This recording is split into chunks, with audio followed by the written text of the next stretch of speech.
وعنده مفاتح الغيب لا يعلمها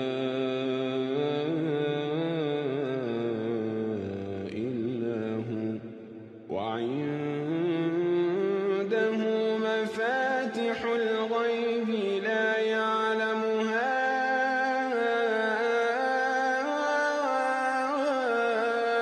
إلا هو ويعلم ما في البر والبحر وما تسقط من ورقة إلا يعلمها ولا حبة في ظلمات الأرض ولا رطب